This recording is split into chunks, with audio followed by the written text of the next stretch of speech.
be interesting because if I let this equal y, and then we do the loop-de-swirl to it, I'm going to get 8 to the y equals 1.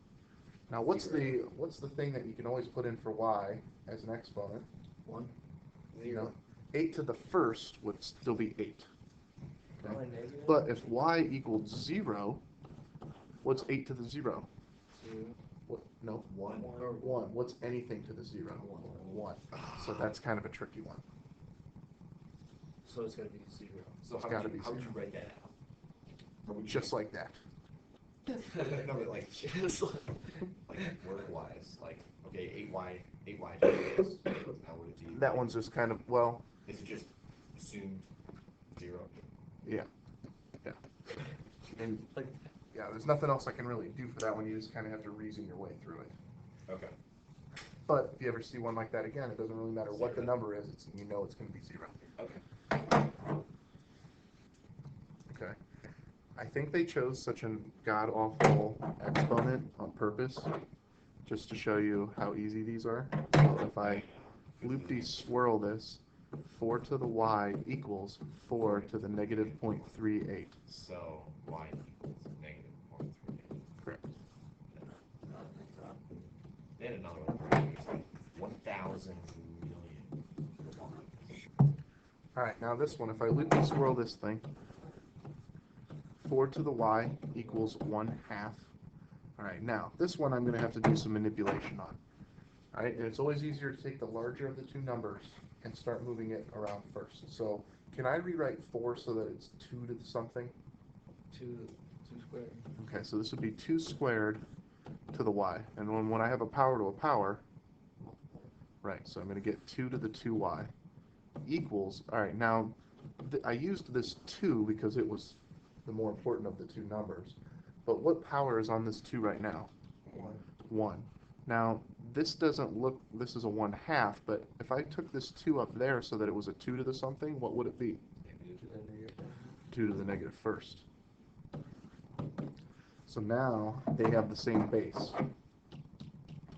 See that? All right, so what's my real math problem now? And then I solve for y.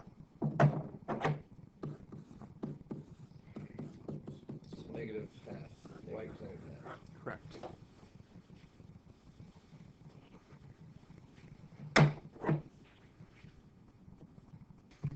Alright, so if I let this one equal y, and we loop-de-swirl this thing, so I get 1/5 to the y power equals 25. Alright, so a couple ways to look at this one. We had one like this yesterday as an example. If I distribute this y through both parts, what is 1 to the y? What's 1 to the anything? 1. 1. Are you going to end up with 5 to the negative 2 equals 25 You're close. something? I know that this is going to be 5 to the y down there, right? Now, how can I rewrite 25 so that it's 5 to the something? Square root, 5 squared. 5 squared. All right, now I would like to get this 5 up here. Let's make it a negative 1. Okay, so I'm going to get 5 to the negative y equals 5 squared. So what's my real math problem? Negative y equals 2. So what's positive y? Negative.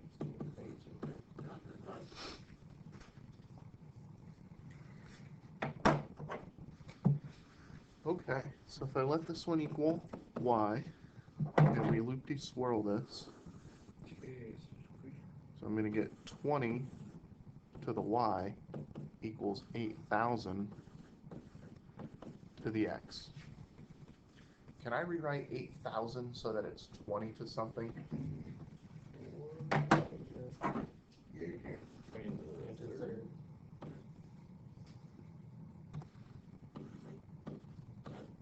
That's still 8,000, and that's still raised to the x power. So y equals 3. Power to a power, what do I do with those? So 20 to the y equals 20 to the 3x. So what's y got to be?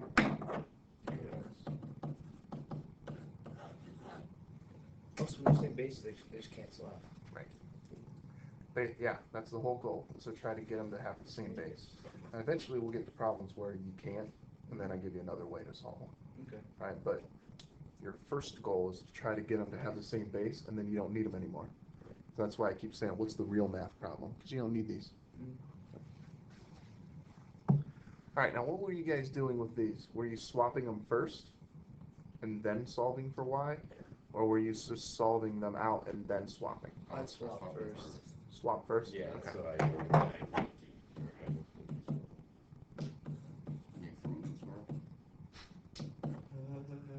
Okay, now I'm going to rewrite this so that my x is over here. Now if we loop-de-swirl this, I'm going to get 1/4 to the x equals y. And y is already alone. I'm done. Again, we're going to swap first, so x equals log base 1/2 of y. And then I know that I can put the x out there if I really want to. And then if I loop-de-swirl this, I get 1/2 to the x equals y. Y is already alone. I'm done.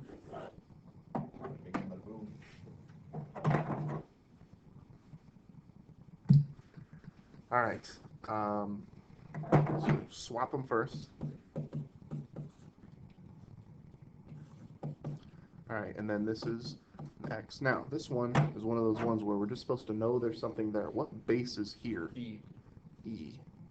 All right, so if we loop-de-swirl this, I'm going to get e to the x. All right, now y is not alone, 5 6. You gotta divide that by 6. so y equals e to the x over 6. Over 6. Good. No, not distribute. No, because the base is 3 first. E. E. E, sorry, E. All right, well, we're going to swap first. But this is not natural log times x plus 2. This is like an f of x, where it's not f times the x. It's a natural log of it. So this is like in the natural log function. All right, so you don't you don't want to think of natural log as being a number, right? It's a function like addition is a function. Okay, so you can't distribute it through. But what I can do is swap the x and y just like we were doing. All right, and then I'm going to let this equal x over here so that I can loop-de-swirl this. Now my base down here is what? E, so it's gonna be E x equals Y plus 2. E to the x equals y plus 2. And Subtract 2. so E x plus 2 equals Y. Is that your answer? That's it. Alright. Pretty easy? Yeah. Kinda made that one harder than it was. How was the loop-de-swirl? I like it. I actually kind of forgot like what like that's why I actually had them The because order? yeah. So but the loop D is the number and the swirl is the number it's squared to, and then the bottom number is what it's equal to. Right. So it's base to the answer equals this. Right. Base to the answer equals this. Yep. I like calling it the fruit loop. The fruit loop. Well, you can call it whatever you want as long as you get the answer right. I'm happy. All right.